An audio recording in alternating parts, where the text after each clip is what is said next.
Nama saya Dhani Sumanjaya. Nah, selama ini di Sanggar Penerangan Teosofi ini posisi saya sebagai ketua Sanggar Penerangan Teosofi Surabaya. Selain itu, saya juga sebagai ketua pengurus besar Perwatin, Persatuan Warga Teosofi Indonesia, Pusat Indonesia, sebagai ketua saya. Sanggar ini adalah tempat untuk berkumpulnya para siswa atau para teosof yang mau mempelajari dan memahami pengetahuan teosofi. Karena apa? Kita harus mempelajari dan memahami, karena teosofi ini sesuatu yang jujur aja sulit.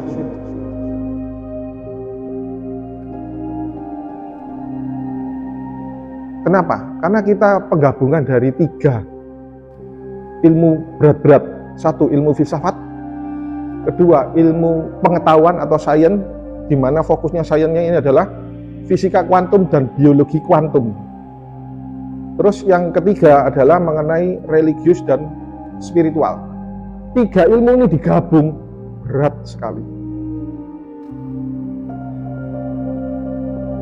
Dengan Anda bisa menggabungkan 3 ilmu ini, Anda punya kesadaran lebih tinggi daripada yang lain. Nah, bicara kesadaran itu bicara dimensi, naik dimensinya. Kan kita sekarang hidup di dimensi ketiga. Nah, kita bisa naik dimensi 4, dimensi 5, dan seterusnya. Sehingga kita ya minimal kita punya wawasan lebih luas.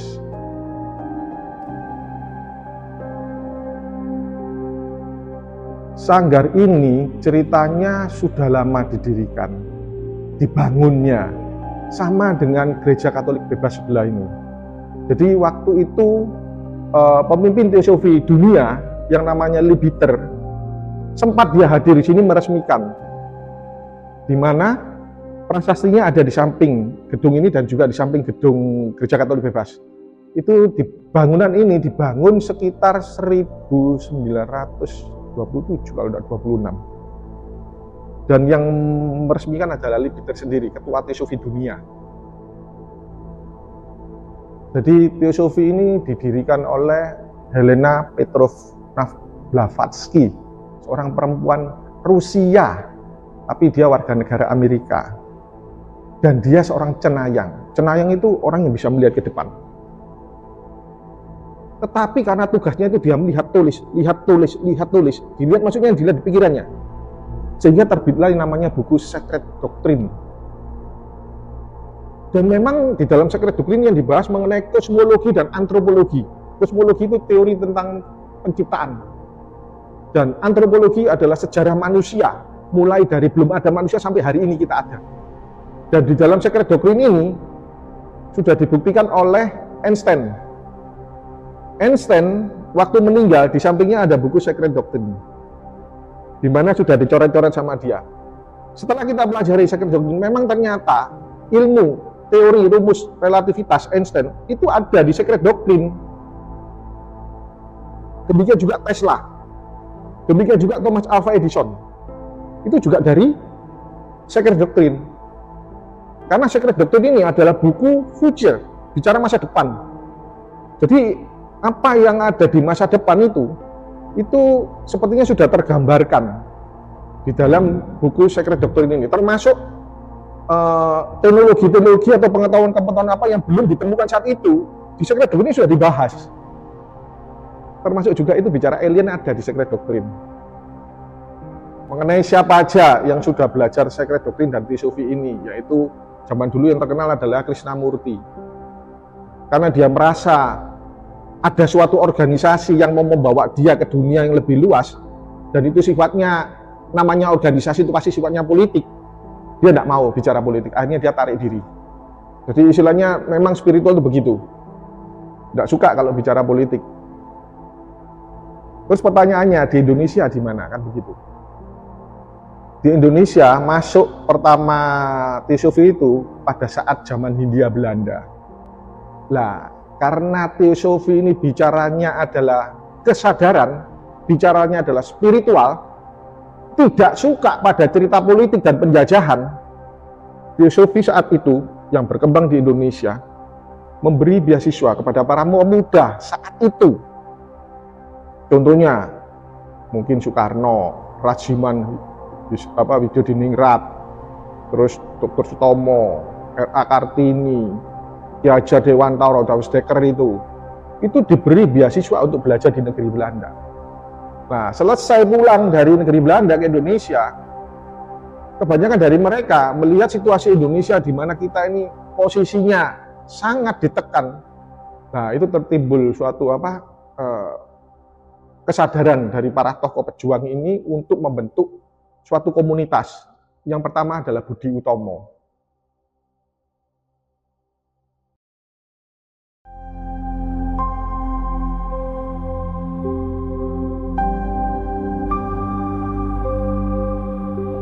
Jadi teosofi itu dari katanya teosofi terdiri dari dua kata, Theo dan Sofi. Theo ini bicara ketuhanan. Sekali lagi ketuhanan, bukan Tuhan ya, tapi ketuhanan. Ya. Jadi ketuhanan itu dalam arti adalah kita mempelajari sifat-sifat keilahian. Kita nggak mungkin bisa ketemu Tuhan, nonsen. Ya, tapi kita bisa mempelajari sifat-sifat keilahiannya. Sedangkan Sofi adalah pengetahuan. Jadi pengetahuan yang mempelajari tentang sifat-sifat keilahian. Jadi di sini kita itu, makanya saya katakan susah. Kita itu mempelajari dan memahami apa yang ada di dalam diri kita dan di alam semesta. Itu cermin daripada sifat-sifat keilahian. Itu susahnya. Visinya kita adalah sesuai dengan motonya teosofi, yaitu Satya Nasti Parodama, di mana yang artinya segala sesuatu itu mempunyai kebenarannya masing-masing. Jadi visinya kita ini pada dasarnya adalah mempelajari, memahami kebenaran-kebenaran yang lainnya yang berada di banyak tempat, di mana-mana, dan itulah yang harus kita pelajari dan kita satukan semuanya. Tidak bisa kita katakan bahwa kebenaran saya adalah yang terbaik, bohong.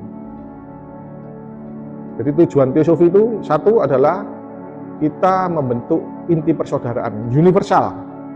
Maksudnya kita itu sama, semua orang sama, kita benda mati dengan benda hidup, dengan binatang, manusia itu sama.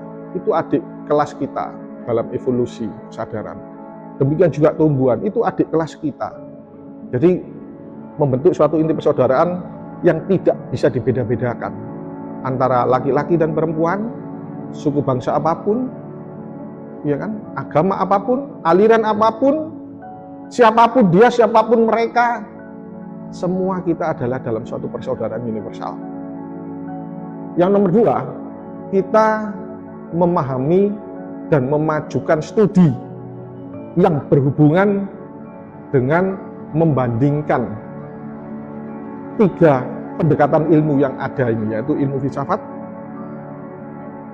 ilmu pengetahuan, terutama bicara kuantum, dan yang ketiga mengenai spiritual religius.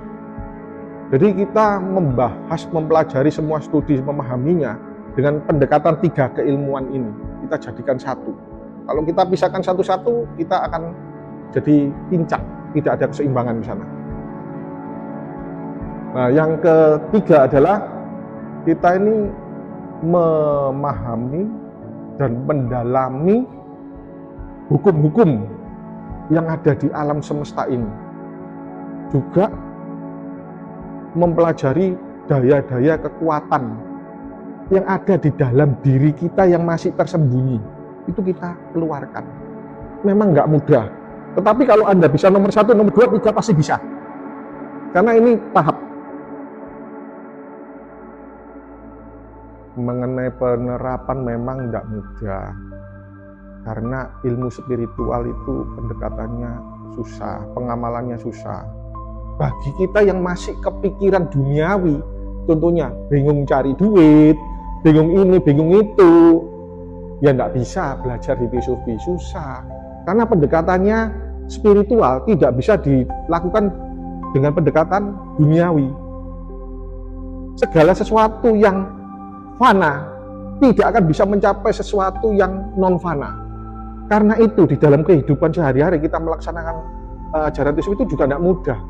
Namanya orang teosofi ya, kita sudah jalani, sudah dibuat lurus, berpikir benar, berkata benar, berbuat benar, berusaha yang benar, semuanya benar, pikiran. Itu pun suatu saat masih melenceng, kepleset.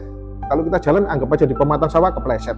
Memang tidak mudah untuk bicara kebaikan, untuk bicara yang namanya kesempurnaan. Walaupun kita tidak kepinginnya sempurna, enggak. Cuma kita mau semakin lama semakin bertambah baik. Tidak semudah membalik tangan.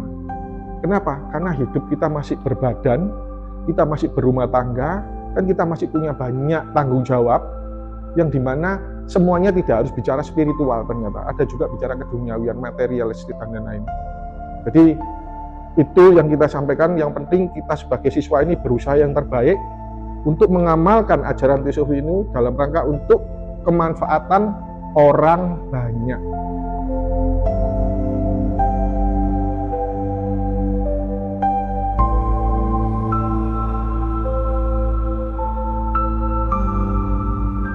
Acaranya kita pertemuan itu adalah satu diskusi kelompok.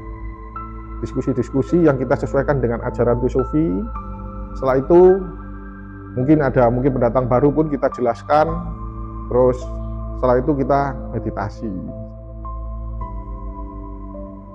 Nah, meditasi ini bebas. Jadi di sana tidak ada mantra apapun, tidak ada persiapan apapun untuk meditasi. Tekniknya bebas, cuma melihat keluar masuk napas saja.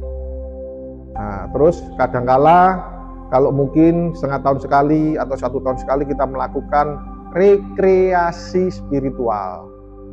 Rekreasi spiritual, jangan disingkat cepat-cepat. Rekreasi bukan, rekreasi jalan-jalan ya. Ini rekreasi spiritual. Jadi maksudnya kita datangi tempat-tempat spiritual yang punya energi bagus-bagus untuk kita buktikan. Anggota merasakan, ini loh energi ini, oh begini loh energinya, itu ceritanya. Selain itu juga kadang-kala di sini kita juga menerima kalau ada pasien dari luar yang mungkin dia datang di sini tidak tahu kenapa, tahu-tahu cukup datang ke sini, banyak yang begitu. Minta tolong kita, ya sudah kita bantu. Dia itu mencari kemana-mana. Tahu-tahu di sini ada simbol ini, loh yang saya cari. Langsung dia setelah itu berhenti di sini, aku nggak mau jalan-jalan lagi, nggak mau mencari lagi, cukup ketemu di sini. Itu ada juga yang begitu.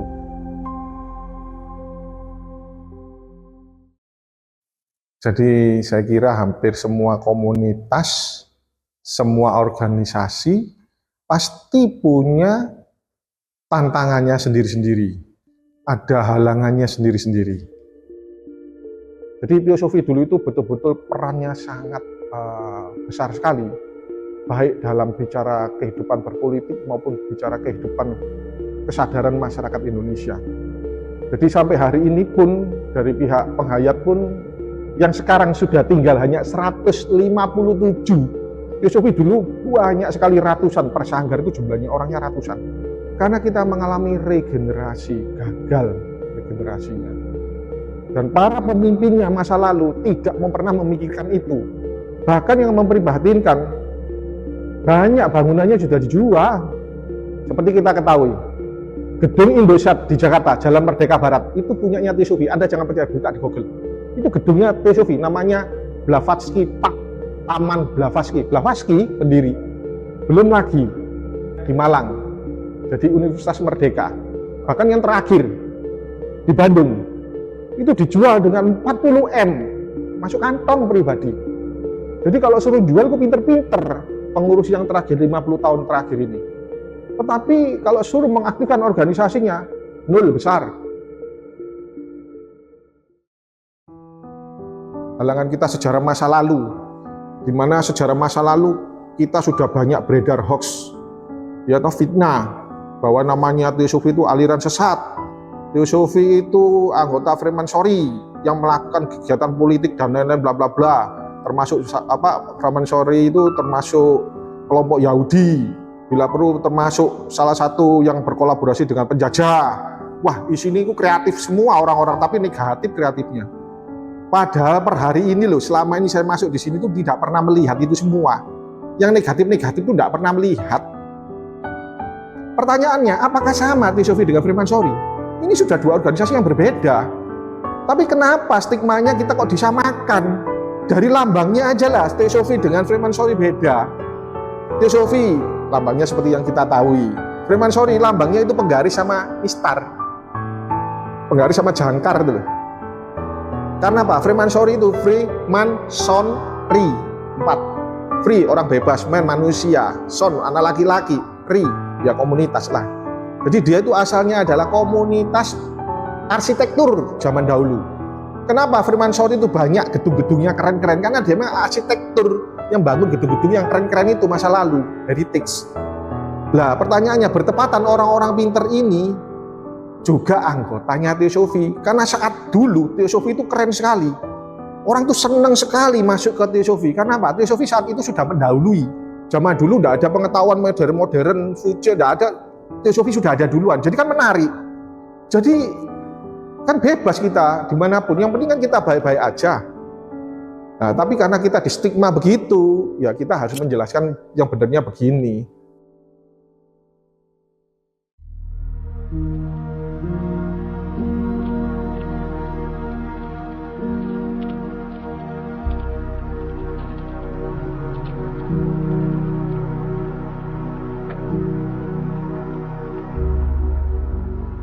Saya namanya Rudianto Philip.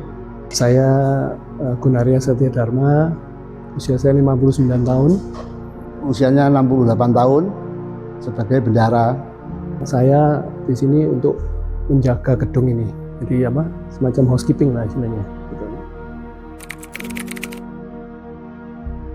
Setelah mendengarkan ajaran-ajaran Theosophy, mereka yang mau berbuat negatif itu dia berpikir dulu, karena setiap aksi kan ada reaksi. Jadi mau banyak yang ngerem gitu loh. Mau berbuat negatif, mau menjadi direm. Saya mulai kecil ya, mulai kelas 5 SD ikut kegiatan di Theosophy ini. Secara spiritual, hal-hal yang berhubungan dengan penderitaan yang berasal dari Tuhan dan sebagainya, saya lebih bisa menerima itu dengan baik, dan orang beragama bilang ikhlas ya.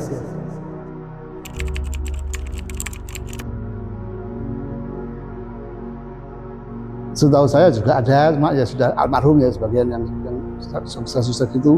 Jadi dia bisa belajar Theosophy, terus meditasi, membangun watak, dan praktek diabdikan pada masyarakat sekitar dan semuanya. Itu banyak juga itu. Almarhum saya kenal juga.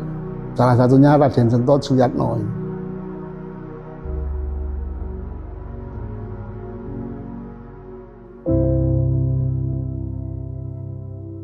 Saya berharap Theosophy ini bisa bermanfaat untuk generasi muda. Karena kita sendiri mengalami kesulitan dalam proses regenerasi. Karena di satu pihak ilmu kita yang memang agak berat, di lain pihak anak-anak yang mengalami proses regenerasi ini tidak begitu banyak yang suka dengan cerita ini, karena beda zaman sudah. Tantangannya beda, jadi bukan mengarah ke spiritual, bukan mengarah ke pengetahuan-pengetahuan Theosophy.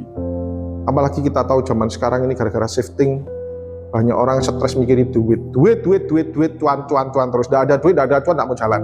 Ya memang itu salah satu tantangan kita. Tetapi kalau menurut saya, memang kita butuh uang, tetapi juga uang bukan segalanya. Kalau menurut saya, yang segalanya itu adalah bahagia. Tapi kadang-kadang tidak ada uang itu membuat kita nggak bahagia. Tetapi kalau Anda tahu cara mencapai bahagia itu, uang bukan syarat. Walaupun Anda tidak punya uang, Anda bisa bahagia. Jadi saya berharap kalau bisa dalam situasi shifting ini, dalam situasi perubahan yang sangat dahsyat dan cepat ini, alangkah baiknya generasi muda ini mempelajari ilmu spiritual. Spiritual ini penting, karena di dalam spiritual ini kita bisa melampaui, kita bisa bermain di waktu, melampaui. Bila perlu bicara shifting ini bisa kita lampaui. Karena kalau kita terlalu mengandalkan materialistis, nggak kena. Banyak yang sekarang gugur, bangkrut, ataupun nggak sampai melewati kondisi seperti ini karena terlalu materialistik. Padahal untuk mencapai lompatan ini yang sangat dahsyat ini membutuhkan kekuatan yang lain lah pokoknya, yaitu nama lainnya spiritual. Yang banyak orang mengatakan kita halu, enggak halu. Bisa dilakukan itu.